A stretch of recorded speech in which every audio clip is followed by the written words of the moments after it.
Today's talk is on how to be a more patient person. We live in a very fast-paced society. We live in an instant gratification society where everything happens just instantaneously, and we're used to getting our every need met on the spot. So that makes it a bit more difficult to be patient as we pursue goals that matter a lot to us, or as we start embarking on journeys that are going to take a long time.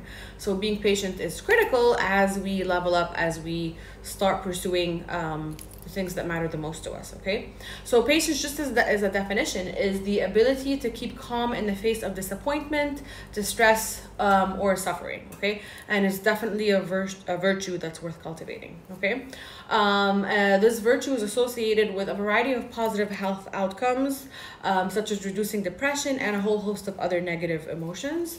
Researchers have also found that practicing patience leads to more pro-social behaviors, like empathy, and they also have found that patient people were more likely to display generosity and compassion.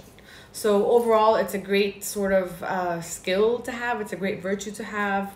And the good news is that it can be cultivated. It's not necessarily something that you either have or you don't. Just like any other personality trait or skill, it can be cultivated and sort of honed over time. Okay, so here are a number of ways for how we can do that. Identify your triggers. Find out what triggers you as a person.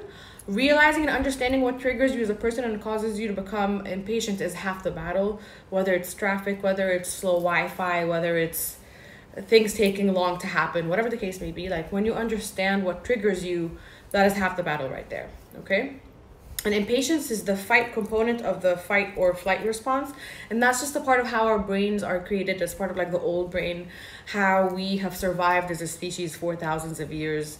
It's just a part of our wiring. Okay. Excuse me. So figure out which situations set you off and you're already on your way to becoming a more patient person, because you're going to be aware. Number 2 is reframe the experience and connect it to a larger story.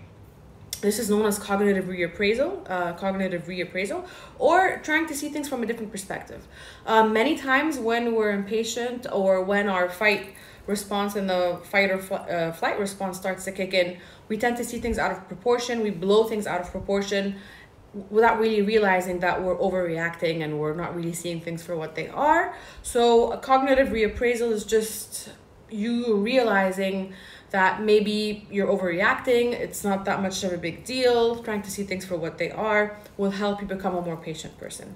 Just go back to the self-talk, go back to the original thought that you're having that's triggering this impatience, that's triggering the fight component and the fight or flight response, and you're going to realize that many times we're slightly overdoing it a bit. Number 3 is train, don't try. It's important to do this habitually. It's important to habitually train yourself to become a more patient person. It's not going to happen overnight. Nothing happens overnight. But realizing that you're on your journey to becoming a more patient person is a great first step. And also you can practice patience when stakes aren't so high, when it's not such a big deal, when you're not pressed for time. Just try to train yourself to be more patient and more sort of understanding of how things are unfolding.